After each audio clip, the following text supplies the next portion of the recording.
Welcome to Everything Co-op, bringing you information on how cooperatives can help improve your quality of life. This show is being sponsored by the National Co-op Bank, NCB. The NCB is dedicated to strengthening communities nationwide for the delivery of banking and financial services for the nation's cooperatives, their members, and other socially responsible organizations.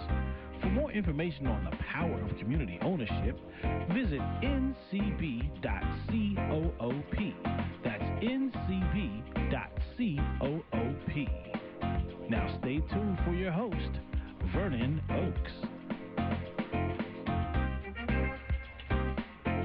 Good morning, everybody. This is Vernon Oakes. Welcome to our show this morning. It's Everything Cooperative. We're here talking to you this morning about the benefits of co-ops. The National Cooperative Bank is sponsoring this program just so that people can understand what this cooperative world is all about. It's cooperative economics. Now, in the studio with us this morning, we have Mr. Ralph Page. Ralph is one of those people who's been in co-ops, I think, since the turn of the century or something like that. I mean, he's been in a long, long time. And he's here. He was on Thanksgiving Day about 2 years ago, and he's in the studio with us this morning. He's come up to D.C. to do some work, and that's what we want to talk about this co-op. Good morning, Ralph. Good morning, Vernon.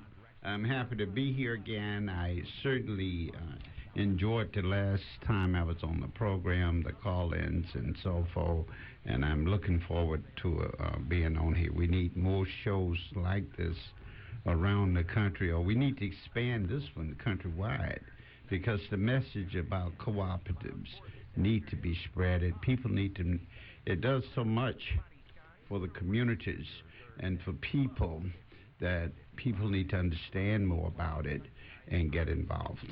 You know, you're totally right. This is how I've fallen in love with this model. And when I got my MBA, God blessed me to send me to Stanford in California, Palo Alto, this little black boy from Bluefield, West Virginia. This little boy ended up in California, Ralph, but they didn't talk about co-ops out there. They didn't talk about them. They only talked about the capitalistic model, and the main decision point was what's the return on investment? How do you increase the return on investment? And that is, how do you get the most money for those that are investing in the product, into the business? And that's not what the co-op model does. Yeah, and people forget about what, or don't know about what cooperatives actually are and how they function. You know, the whole thing, just one of the principles of one person, one vote, meaning that any person that is in a cooperative, they have just as much power as the next person, and their voice is always heard. And that is something that I have always looked at. But more than that, it gives opportunity to people to create wealth in a real sense, where they would not have the opportunity to do that, everyone, and or in a really capitalistic society. We hear so much today about wealth creation and about people getting rich, but only a few people are able to get that. But to participate in ownership, to participate in the fruits of the labor, the activities, what cooperatives offer, you know, whether it's housing, whether it's agriculture, whether it's worker cooperatives, you know, in fact, it would even address medical needs and that kind of stuff. And we don't hear people talking about it. Whereas some of the largest housing cooperatives in some of the largest cities, New York, for instance, they have several large housing cooperatives. In fact, I was just up there last week speaking at a meeting at Amalgamated Housing, 1,400 families, and it's just a fabulous community. But the biggest thing of it is, it's affordable. Mm-hmm. The next thing, people own it. The next thing is, it's a community, and it's something like you wouldn't expect in New York City. Absolutely. You know, I want to stop you here for a minute, because what you've been talking about, it doesn't surprise me that in your normal conversations, you're going to be talking about the principles of cooperatives. And there are 7 principles in the modern cooperative, and you've hit on 3 of them already. Volunteer and open membership is number 1, which is what I like, because growing up in the 60s, I remember the colored-only water fountains and the colored-only bathrooms. It was not open. It's not always open today, as we're beginning to see with some of these shootings and stuff, that there's racism still exists and is very much alive in America. But volunteer and open membership, that's what's in the co-ops. Democratic member control, you mentioned that. That's one member, one vote. It doesn't make any difference how much money you have, how big in the housing co-ops, how big your unit is, one member, one vote. And members' economic participation. There's some money that you pay in, and if it's a worker co-op, and the only thing about a worker co-op or co-op at all is who owns it and who controls it. Those are the two main variables. So a worker co-op, the employees own it. So in a worker co-op, you may be able to pay your money in through your salary deductions, which we've had several people on to talk about that. But if there's money is made, if there's profit or surplus, whatever you call it, you get that too. You get your salary plus, and that's where this wealth creation comes in. And I love it. I love it for African Americans, Native Americans, Latino Americans. I'm talking about the everyday people, because what you mentioned, and I'm going to say this now, I'll let you go ahead and talk. The 1%ers, they get 57% of all new income every year. 1%ers get 60% of the income, all new. So 40% or 43% of the new income goes to 99% of the people. That's amazing to me. And you hear so much of that nowadays around the campaign. You know, how rich some of the candidates are, some of the hopefuls are, and that I've made billions of dollars. I'm worth $10 billion. Nothing is heard about cooperatives, how it can help the economy. I would like to challenge both sides, both candidates in the presidential election, to look at the cooperative model, promote credit unions rather than the larger banks, because members own the credit unions. That's a form of a cooperative where members own and they put money in and loan to their neighbors. Nothing is more pure than that. The housing, to deal with the housing crisis. Food stores in communities where there are no food stores, which most people call food deserts, that people can't get there. What about putting money into that? What about putting money into worker cooperatives? And they don't have a model of one I'm going to talk about. Before you mention that model, I want to go back and give people the definition, because you mentioned three co-ops, three different ones: credit unions, housing co-ops, and food co-ops. All three of those can be owned, in most cases are owned by the people that use the products or services. So those people that use the products or services own and control the business, and that's called a consumer co-op. So the main two types of co-ops are worker co-ops, and we're going to talk about the one that you're going to talk about today, and then there's the consumer co-ops. I had a lady on the program, a month and a half ago or so. There's a consumer health clinic in Madison, Wisconsin. So that the patients own the business. That's an exciting, because it's totally, this organization, this clinic is totally patient-focused, not doctor-focused, not wealth-focused, not how many pills you take focused, but patient-focused with what's best for the patient. And this is, again, why I like co-ops. Open membership, democratic control. If you put money in, you take money out.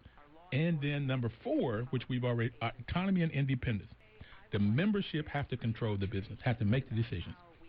Yes, sir. Let's talk about this worker cooperative. Well, you know, first of all, let me just say, cooperatives, if there's a need,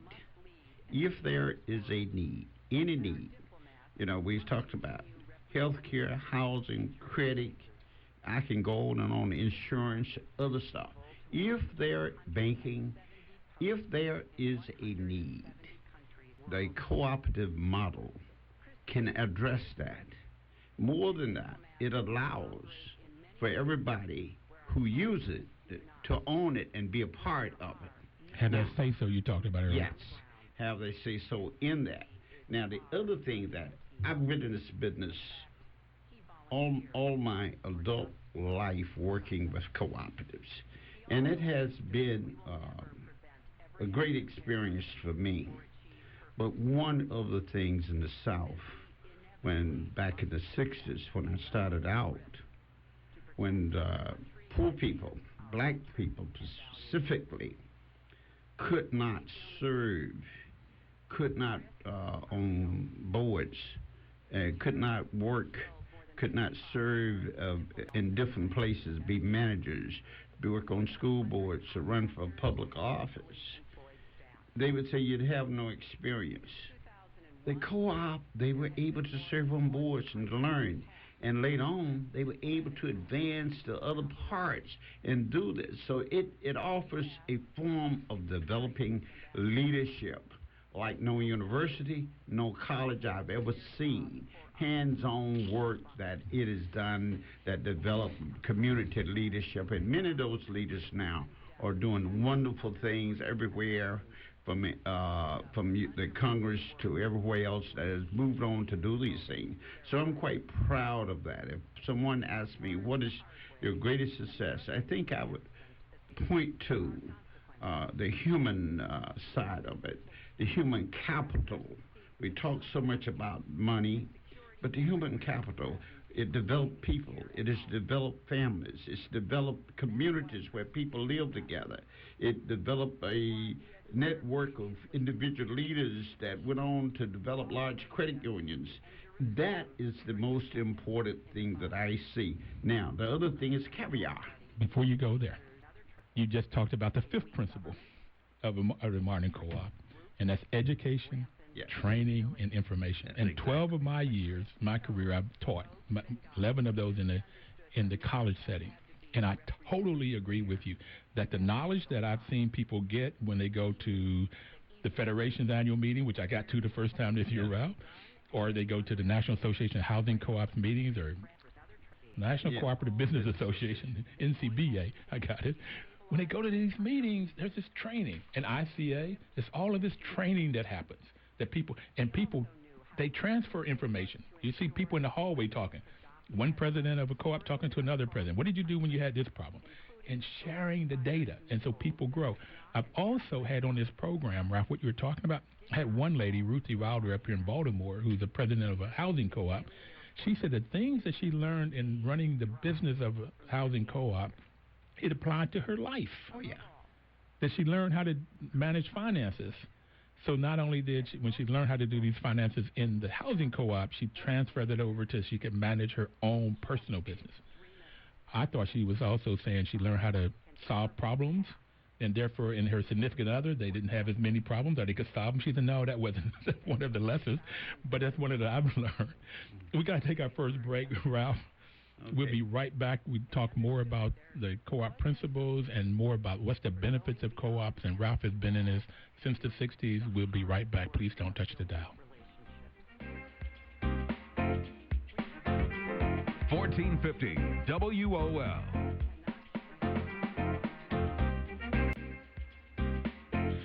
You know, information is power. As a matter of fact, what we've learned on the program with several people come and talk to us about is that information by itself is not where you get the power. The information that the National Cooperative Bank is sponsoring and want you to get from this program is the information about co-ops, why they work, how they work. And we have Mr. Ralph Page in the studio with us this morning, who's been in co-ops since the 60s. And I really wish, Ralph, I could have learned about co-ops that long ago and participated in it, but I got it when I started working with housing co-ops. I got introduced to these co-ops. But this information only becomes power when you use it. If you get information and you don't use it, if you don't put action to it, then it's not the power. The power comes from using the information. So we're hopeful as we give you information on how you start co-ops or how you can get involved with co-ops. We've had the Greenbelt Food Co-op here to get involved with that. Credit union. There's ways of getting into a credit union.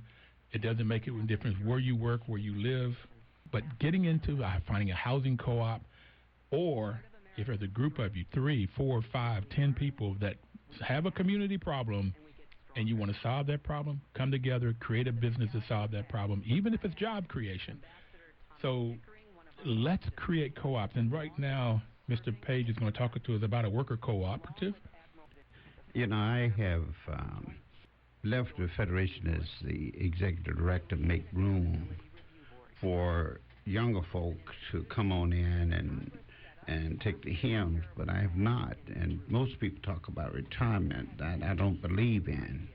I think if you've been given an opportunity to live a long time and have a family and all this stuff and work with great folk, you ought to continue to contribute.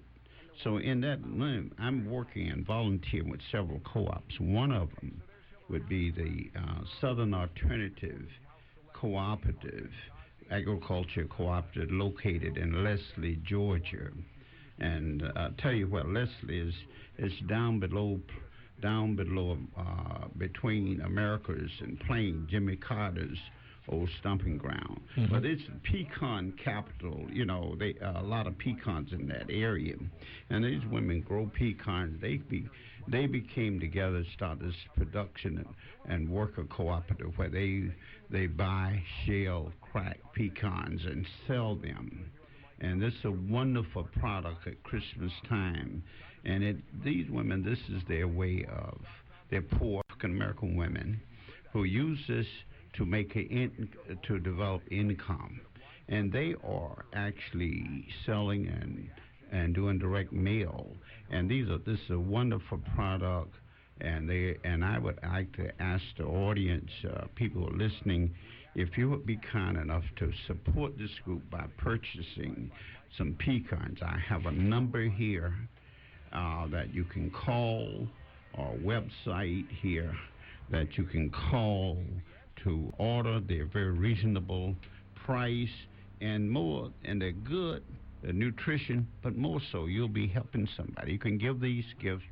I give them for gifts every year, and they're really good. And of course, I'm trying to learn how to make a pecan pie as well. That number is 229-288-5032. That email is southernalternative@yahoo.com. That writing is small. Mm-hmm. It's small but for if both you of would us. do that, and more so, even you can call the radio station here, this program maybe, Vernon, if possible, if you want information, and we can get it to you. I tell you what I'd rather them do. They can do this. They can do this email, or if you want to email me at vo@oaksmanagement.com, I'll get it to them. vo@oaksmanagement, OAKES, management, all spelled out one word.com. Now, I got to tell you, if you listen to some of this, it's pecan clusters, a rich mixture of caramel, milk chocolate, and pecans, chocolate toffee, white creamery chocolate, sugar and spice, honey crisp. Got all these pictures are beautiful. So I don't, you might say you're helping them, but you're helping them by helping yourself. You'll get something very, very good and priced out really well. So call them, go email them, and I would imagine the Southern Alternative. Yes. Okay. Can they go on the web and order them? Can I go on the web? Yeah, you can go on the web. The website is there. Okay, I guess is it southernalternative.com? I don't see it. It's right here at the bottom. Southern Alternative at yahoo.com. Okay, that's the email address. That's the email. Okay. All right.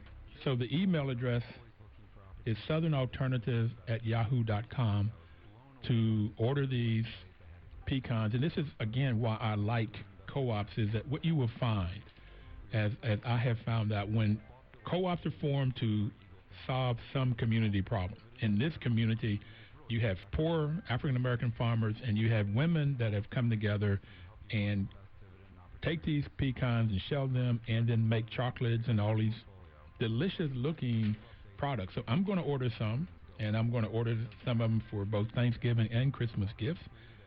The price is $8.95 for 1 pound, 2 pounds, $16.95. So the 1 pound is either $18.95 or $9.95, depending on what you buy, and the 2 pounds are $15.95 or $16.95. So you can get something for yourself that's excellent. It looks great. Because I like pecans by themselves. It's great. I'll tell you. I give them out every year. I especially give out the fresh pecans. People people, my wife and her friends, other people like to make pecan pies and roast them and all kinds of wonderful things, but it would really not, and they're nutritious for you. It would really help, and I asked each of you to consider really supporting this group by doing this. It would be a wonderful thing. I would like to see them grow and become a real part of this industry. And this is in Alabama? No, it's in Georgia. Georgia. Near Plains, Georgia.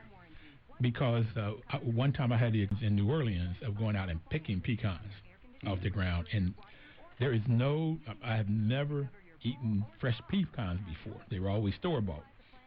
So the fresh pecans is a total different taste. Oh, yes. So you get, and this is what I was going to say about most co-ops, you get a better product, as good as, if not a better product in competition, at a competitive price, and sometimes a lower price than competition. Because you have workers in there that own the products. There's no middle people in the distribution, so you have to pay all of that. It'll come directly to you, if you will, from the ground, and then they'll take the shelling off of it and send it up to you.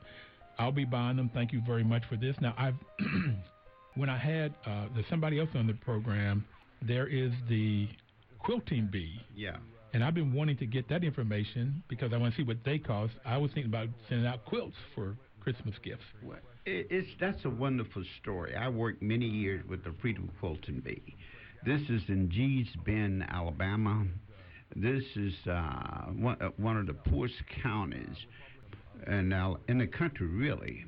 It was started out by cotton pickers and people who quilted at home for a living, and they had to farm, pick cotton to make a living. And they were really making quilts at this time just to keep warm and that kind of thing. And they were really artists. Beautiful. And didn't know this. So, long story short, a guy that succeeded me as executive director, Charles O. Prejean. Charles helped a lady named Mrs. Witherspoon and her husband and the neighbors come together and take this skill and use it as a way to make a living by quilting and selling quilts.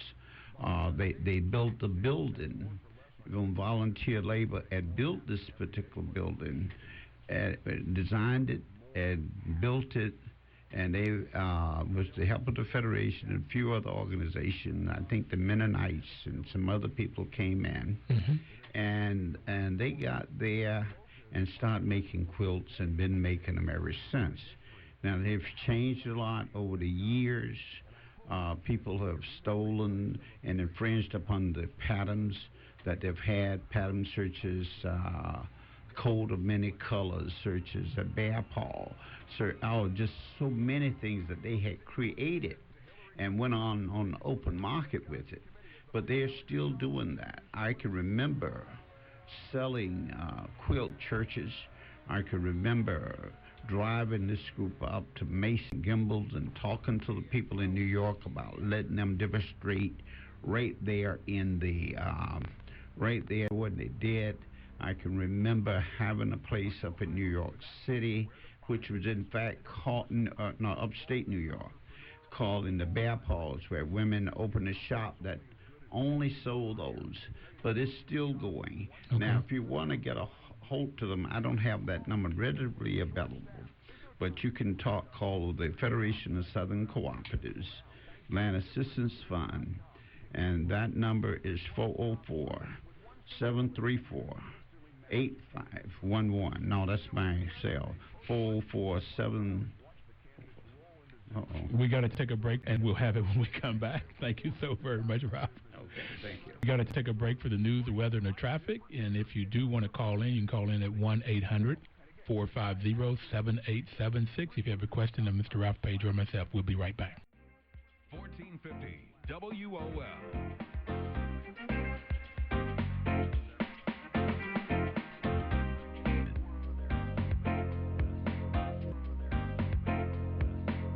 Welcome back, everybody. This is Vernon Oak. You know, the National Cooperative Bank sponsors this program.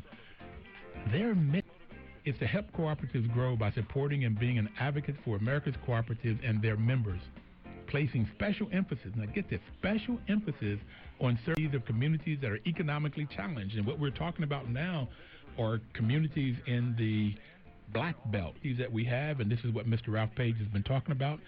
The Federation of Southern Cooperatives was started at the Civil Rights Movement, I think, in 1967, and he's been working with it ever since it started. Did you help it just get started? Well, I came in. Charles Prejohn was the leader, and he and A.J. McKnight started it, and a few other people from SNCC, CORE, SCLC, and it's so many people was instrumental.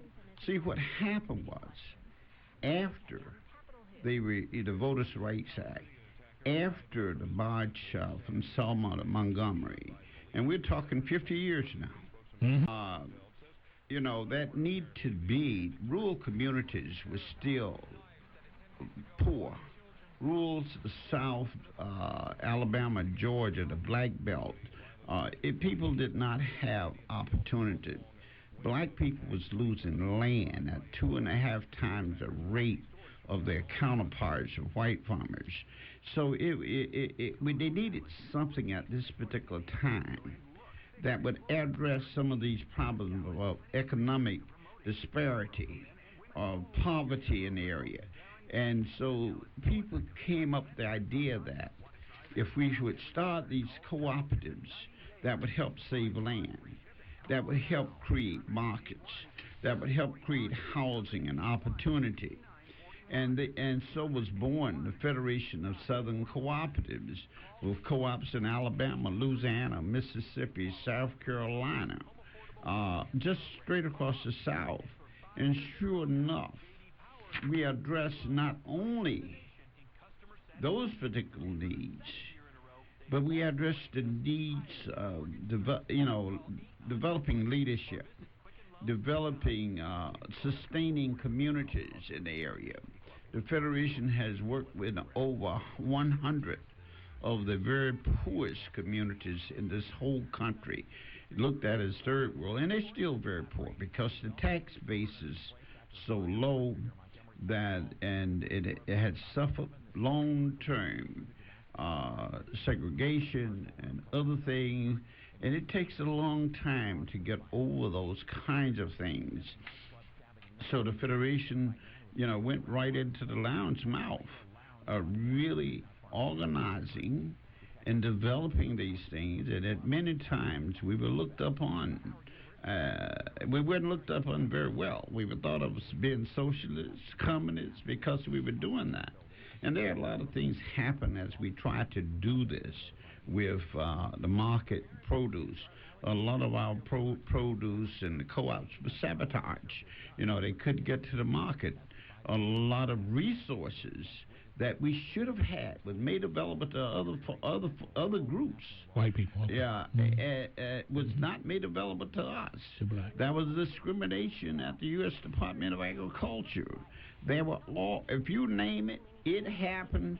But the biggest thing, and the thing, they could not stop what we started out, and we're continuing to do that. And if you look at it today, we are not able to get some of these resources. It's been a struggle. Not everything we need and want, but it's an organization with its strongest point is its commitment to its membership, its commitment to its mission to do economic development and work with farmers and rural communities and develop houses and poor communities. And that's what we don't have. Even today, they're pushing away from it and want everybody to be a billionaire. Everybody can't be a billionaire. Everybody can't be a Carson or Trump or Clinton or any of those folk. There has to be a mechanism that would help people to live, help people to address those human needs, such as food, housing, credit, those kinds of things that cooperatives can do for the masses. And I like to see that again. I think I said it earlier today. Those things address cooperatives sometime, and most of you are a member of cooperatives, I'm sure, if you're a member of a rural electric. if you are a member of insurance company, a mutual insurance company, if you're a member of like credit Nationwide, union, like Nationwide credit. Insurance Company, you are a member of one. And you need to take advantage of those opportunities. You need to run for the boards. You need to be an active member in it. And you'd be amazing what it would do, what it was, how much it would save you, and how well it would go. I think we're just scratching the surface of what it can do. Mr. Page, what you're saying to me is what I've learned is that if you look at slavery, you look at Jim Crow, you look at racism, it's basically economic based. Mm-hmm. They're trying to get free labor, which through slavery is basically free, and through Jim Crow, keep us down so they can get us to work for little or nothing. And most of it's economic based. So here you come along with this other model that's called a cooperative model, and you say, folks, let's gather together, let's go, because they're not going to give us 40 acres and a mule. I never believed that. Never believed that anybody's going to give us anything. And so some of the values of co-ops is self-help, self-responsibility, democracy, equality, equity, and solidarity. And, you know, as the founder said, and they believe that ethical values of honesty, openness, social responsibility, and caring for one another. I mean, that's what we do in the African-American community. We care for each other. And growing up in Bluefield, growing up in these southern places, we would just become family, and we would help one another. It takes a village to raise a child. Yep. It takes the village to help each other grow up. And this is what happens in a co-op. Create this community. So I totally agree with you. Commitment, membership, creating not only financial wealth, but more than that is this social wealth of this community where we know how to and learn how to work with the police, know how to work with the Board of Education. We learn how to work with vendors and with different markets that we couldn't go before. And in doing all of this learning, we believe better in ourselves. We get self-worth, and we get respect in our own families and respect in our community. It's a win-win-win-win-win-win-win. So I like what you're doing, and I praise you for doing it for all of these years, sir. Well, it kind of get in your blood, and you don't know. I don't want to know anything else but doing this, and this is why I'm volunteering with Southern Alternative, with West Georgia, with several other cooperatives to work with them. I'm taking a group of young members at West Georgia and mentoring them and sustainable agriculture and growing for a market, a cooperative together. And that whole principle they're going with is several smaller farmers there. And the farmers, their daddy is, oh my goodness, they hand the land down to them. And they grow and pool their resources and sell it to the open market. Mm-hmm. And whatever the market is bear, they get it, they share it. And those are the kinds of things that I, continue to do with that. Just turned 68, October the 7th. And I don't know what retirement looks like either. I don't know what it tastes like, look like, smell like. I just don't have a sense of that. I think even biblically speaking, they don't talk about retirement. They talk about maybe changing your focus in the Bible. It's not sort of like I'm going to go sit down and I don't know, figure out why I exist. But I've figured out that God has given you and I a lot of different experiences, a lot of different knowledge, and then how do we get other people to get that knowledge and that wisdom that you obviously have? Well, I've never looked at retirement. So people told me, we want to honor you for retiring. But the biggest thing is, the honoring I don't get either. Why would you honor me, I can talk about myself, for something that you're supposed to have done with your life? You're supposed to give back. You're supposed to help other people. You're supposed to create things that would help your community. And that's, sometimes I missed a couple things, ceremonies, because I don't feel like I needed to be honored for something that's natural, something that God would have you to do, and that kind of thing. So I'm not looking at it as retirement. Other people say, "Why don't you're retired? Why don't you? What are you going to do? Sit on the front porch and that kind of stuff? What are you going to do?" No. So I'm busy. I'm busier now than I've been forever, and I'm proud of it. And the other thing is, can I think to what you just said? And I heard a preacher. I used to, when I gave money, I didn't want anybody to know, because I found that people would, if they knew you gave some money to something, they'd always want to put something negative to it. You did this because. You did it because you're looking for something back. And this preacher, about 6 months ago, was preaching a sermon. He said, "You got to tell people when you give money." I go, "Why?" He said, "Because it gives you a chance to honor God." So I would suggest to you, if they want to honor you for all of the great work that you've done, go in there humbly and accept it. But that gives you a chance to honor God, because God has directed you. He directed me over to Palo Alto, to Stanford. He said, "Why would you want me to get all of his knowledge?"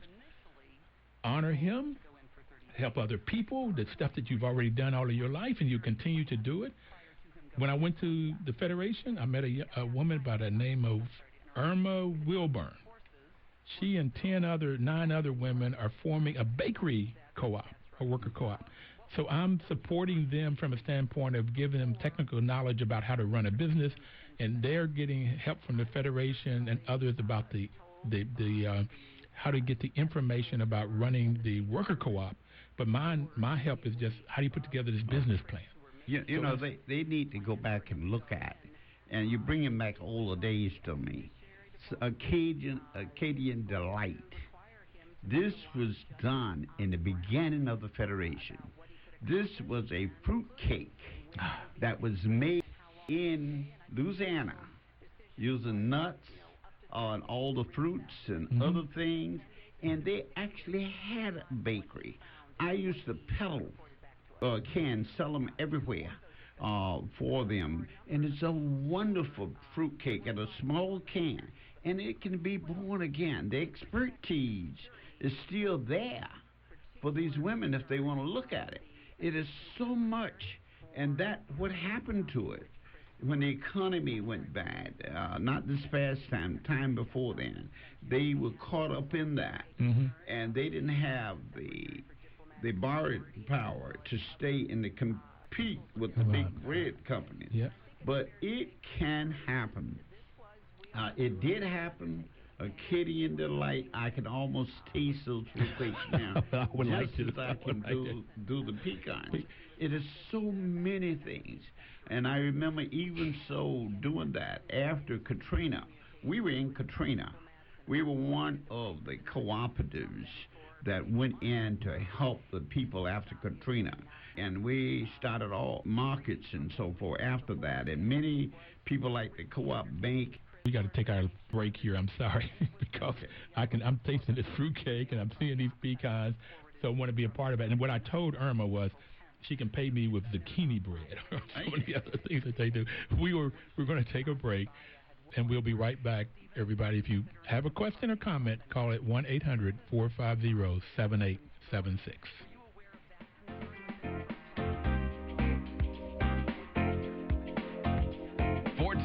WOL.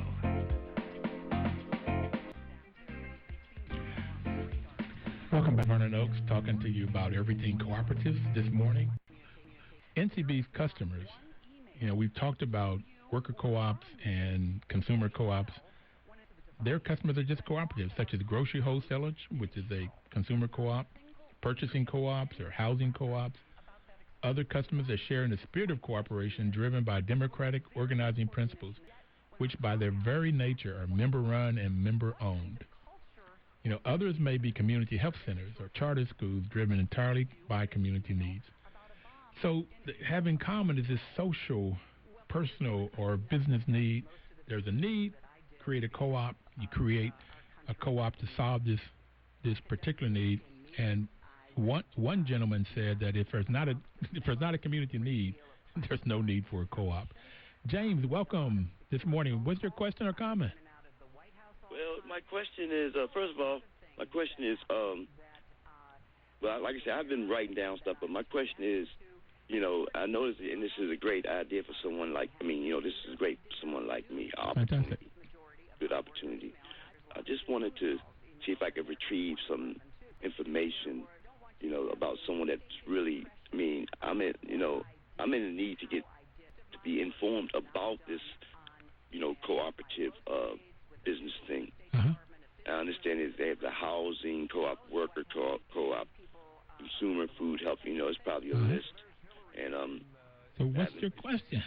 Question is, how can I retrieve information about the co-ops and how does it work and how does one begin, to get into this type of business? Well, there's a lot of information out. There's a U.S. Federation of Worker Co-ops. If you Google them, you can go to their webpage. They have a lot of information about how you start a worker cooperative. Okay. There's a U.S. Federation of Worker Cooperative. Of Worker Cooperative. Okay, and then there is NCBA, National Cooperative Business Association. Their webpage is ncba.coop. NCBA.coop. C-O-O-P. And right. They'll have information. Okay.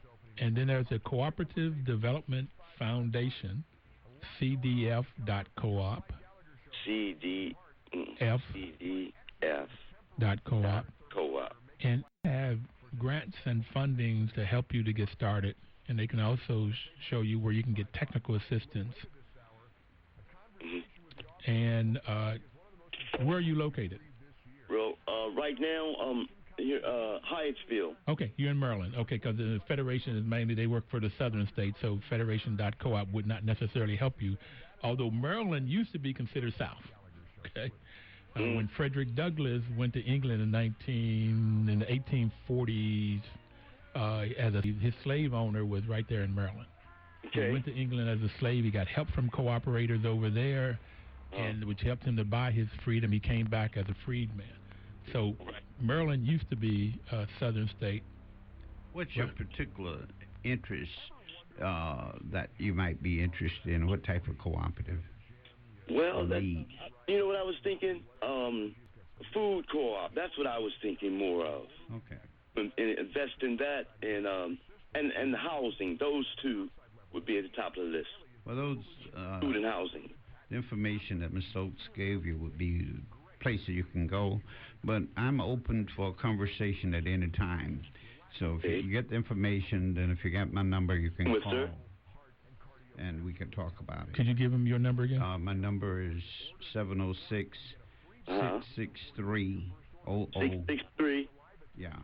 706-663. 0030. 0030. And who am I speaking with, sir? Ralph Page. Okay. Just ask for me, and I'm not there. I'll call you back. But if you want to have a conversation, you get tied up on some of the information, just give me a call.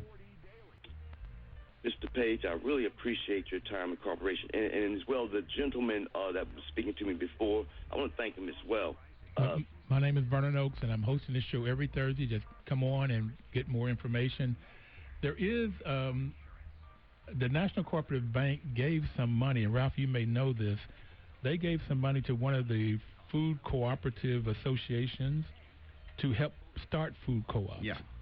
Do you know which one group? I'm not sure which one. It may be the one out of Arkansas. I'm not sure which one, but certainly there are a lot of interest in food cooperatives, food deserts, and that kind of thing. So the time is good if you're interested, and if you got within a community and a group of people, it'll be good to sit around and talk about what if, or what's possible if you would come together, what's possible, or to dream about it and say, hey, we could start with something as small as a vegetable market here, where we get farmers to come in and sell vegetables in season and call ourselves, even unincorporated, the community market. Your next step would be to find some place to house it, a roof over it. The next step to get is a lawyer that I'm sure, I won't call his name now, that you could probably volunteer to help you to incorporate. Then there's a training you can get from several sources to help you do it. So there's a step. I would not give up an idea. If you can do something basic, just starting with a food corner vegetable market, and just start from there. That's healthy food. Get farmers to bring it in. That's healthy food. And just get it started. That's what it's going to take. Right. Then again, the old saying, no pain, no gain. It'll be a little pain, but if you get it started, you start the market, getting people interested, they're coming, then you got something to have the greater conversation about. What about if we had a market in this community? Then what about it would provide jobs? Where can we get the money at? Then as a co-op bank or other sources. How do we do this thing? I mean, those are the kinds of things that I offer. I like communities to rethink the possible, especially if it's of an African-American community or a poor community, Hispanic, Native American. It doesn't make any difference. We know what's not possible, but we rethink what's possible if we got together and worked. Then we get to be believers. Then we get to be dreamers. Then we deliver something of value to ourselves. We don't have to worry about nobody else. And that thing of value is what you own, which is a cooperative or a credit union, whatever it may be. That's what you have to do. Okay. So I'm going to send you one more piece. I Googled it. Grocer, GROCER .coop. GROCER? Yeah, .coop. And they have in there how you start a food co-op. They have a manual. So there's a lot of information. I'm glad you called. We only have about 6 more minutes, so we're going to close up. Thank you so much for calling, sir. And we'll help you however we can start this food co-op. Ralph, thank you so much for helping him out there with that information. It was right on. If anybody else wants to start a co-op, a housing co-op, or worker cooperative, there's a lot of resources out there. They're underused resources as well. And a resource is just as good as the user make it be. I've had people come to me, ask me what is a co-op, and they go on. I never hear from them again. I have people come to me and say, what is a co-op? The next question, can I get started? The next question, we go ahead and start this conversation about the degree of interest in it, then about what it would do. It's sort of a litmus test, if you will, to see if they're ready, or they'll be testing me to see if we can really deliver. Mm-hmm. And, you have to, just go further because, sometimes you'll call a resource and they say, yeah, we do technical assistance, we provide training for cooperatives, and you say, oh, well, thank you, bye. Mm-hmm. But, we have to, as a community now, folk have to dig into it and see, just see what's under the surface. Because a lot of resources there, and I've found out, and I use resources, they're only as good as, the user. If you need help, we can help you, but you got to be willing to do the work. Yeah. Now, do you like what you've done in your life and what you're doing now? I would not trade it. I was telling somebody yesterday, I had, over the years, opportunities to do a lot of things, to get more paying jobs, but an opportunity to serve, and an opportunity to be about there is nothing I would change for it. And what I'm in right now, I stay away from this retirement word, but to keep involved, not only that it does the heart good, and of course working for people, volunteering, doing that kind of thing. And I do a lot of consulting, speak to different groups about cooperatives, and I'm very open for that. I love what I'm doing, and of course I love this show here. I can go all day long. I know time is up. Mr. Page, I'm so glad you came in this morning. It's always a pleasure. And you can reach Mr. Page at 404. Go ahead. 734-8511. 734-8511. Is that correct? Yeah, that one's always with me. Okay. So call them when you need any. And this is Vernon Oaks, Everything Cooperative. We'll see you next Thursday. This has been Cooperative Month, October. And this is our second year we've been on. We'll see you next Thursday. Thank you so much. 1450 WOL.